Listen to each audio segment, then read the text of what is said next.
Қайғылы оқиға. Ассалаумағалейкум, құрметті көрермендер. Қазақстанда және әлемде болып жатқан жаңалықтарды алғашқылардың қатарынан білгіңіз келсе, лайк және подписация таңбаларын басып, біздің арнамызға жазылуды ұмытпаңыз.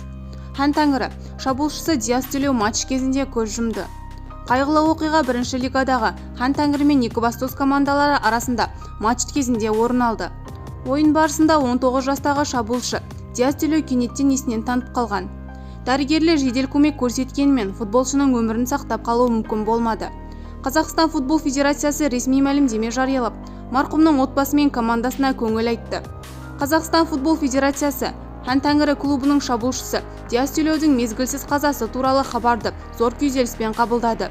Осы ауыр сәтте біз оның отбасы мен жақындарының қайғысына ортақпыз делінген Қазақстан федерациясы футбол командасы хабарламасында. Диас Тюлеу алматылық Қайрат клубының түлегі. Биылғы маусымда ол Хан Тәңірі сапында 25-ші матчты өткізіп, 3 гол соққан. Бізді бақылауды жалғастырыңыз. Сау саламат болыңыз.